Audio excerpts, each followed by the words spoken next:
ವೀಕ್ಷಕರಿಗೆ ನಮಸ್ಕಾರ. ಲಕ್ಷ್ಮಿ ಆಚಾರ್ ಚಾನಲ್ಗೆ ಸ್ವಾಗತ. ಇವತ್ತು ನಾನು ಮೆಂತ್ಯ ರೈಸ್ ಬಾತ್ ಮಾಡ್ತಾ ಇದ್ದೀನಿ. ಹೇಗೆ ಮಾಡ್ತಾ ಇದ್ದೀನಿ ಅಂತ ನೋಡಿ. ಈಗ ಮೆಂತ್ಯ ಬಾತ್ ಮಾಡೋದಕ್ಕೆ ಈರುಳ್ಳಿ 2 ಕಟ್ ಮಾಡಿ ಹಾಕೊಂಡಿದ್ದೀನಿ. ಹಾಕ್ತಾ ಇದ್ದೀನಿ ಎಲೆ, ಚಕ್ಕೆ, ಲವಂಗ, ಸ್ಟಾರ್ ಇದೆಲ್ಲ ಹಾಕ್ತಾ ಇದ್ದೀನಿ.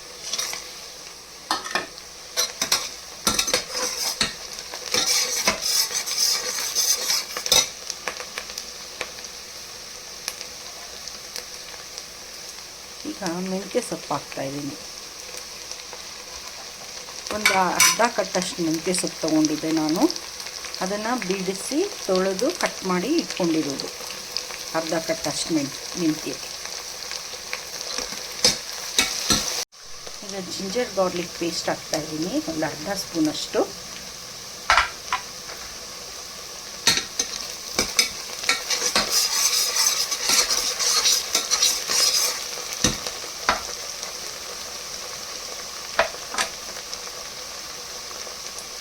ಟೊಮೊಟೊ ಚಿಕ್ಕದೊಂದು ಕಟ್ ಮಾಡಿ ಹಾಕ್ತಾ ಇದ್ದೀನಿ.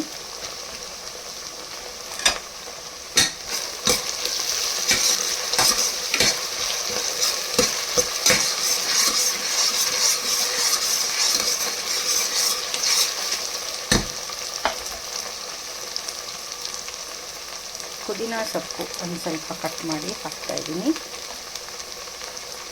ಕೊತ್ತಂಬರಿ ಸೊಪ್ಪು ಸ್ವಲ್ಪ ಕಟ್ ಮಾಡಿ ಹಾಕ್ತಾ ಇದ್ದೀನಿ. ಈಗ 1 ಸ್ಪೂನು ಚಿಲ್ಲಿ ಪೌಡ್ರ್ ಹಾಕ್ತಾಯಿದ್ದೀನಿ.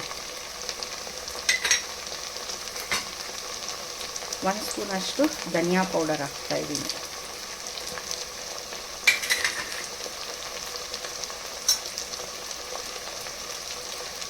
ಒಂದು 4 ಮೆಣಸಿನ್ಕಾಯಿ ಕಟ್ ಮಾಡಿರೋದನ್ನು ಹಾಕ್ತಾಯಿದ್ದೀನಿ. ಈಗ ಸ್ವಲ್ಪ ಫ್ರೈ ಮಾಡ್ಕೊಳ್ಳೋಣ.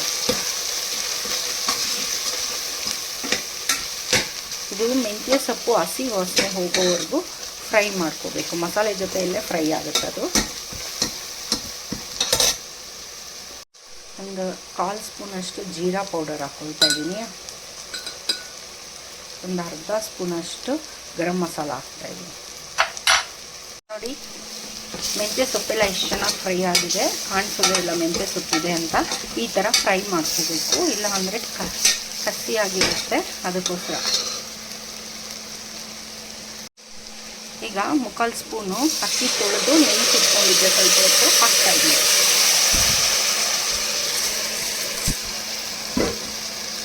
ನಾನು ಒಂದು 4 ಗ್ಲಾಸ್ ನೀರು ಹಾಕಿದ್ದೀನಿ, ಮೀಡಿಯಮ್ ಗ್ಲಾಸಲ್ಲಿ. ಉಪ್ಪು ಹಾಕಿದ್ದೀನಿ, 1.5 ಸ್ಪೂನ್ ಉಪ್ಪು ತೊಗೊಂಡಿದ್ದೀನಿ.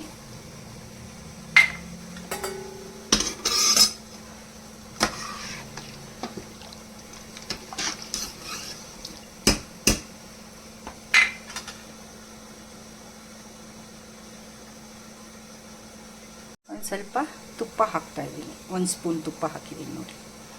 ಅಷ್ಟೇ. ಇವಾಗ ಕ್ಲೋಸ್ ಮಾಡಿ ವಿಸಲ್ ತೆಗಿ. ನಾನು ಸ್ವಲ್ಪ ತೆಂಗಿನಕಾಯಿ ಹಾಲು ಹಾಕ್ತೀನಿ, ಅದು ಆಪ್ಷನಲ್ಲು, ನಿಮಗೆ ಬೇಕಾದರೆ ಹಾಕ್ಕೊಳ್ಳಿ, ಇಲ್ಲ ಅಂದರೆ ಇಲ್ಲ. ನಾನು ಹಾಕ್ತಿದ್ದೀನಿ ಅಷ್ಟೇ. ನಿಮಗೂ ಇಷ್ಟ ಆದರೆ ನಾನು ಮಾಡಿರೋ ಮೆಂತ್ಯ ರೈಸ್ ಬಾತು ನೀವು ಒಂದು ಸರಿ ಟ್ರೈ ಮಾಡಿ. ಲೈಕ್ ಮಾಡಿ, ಶೇರ್ ಮಾಡಿ, ಸಬ್ಸ್ಕ್ರೈಬ್ ಆಗಿ. Thank you.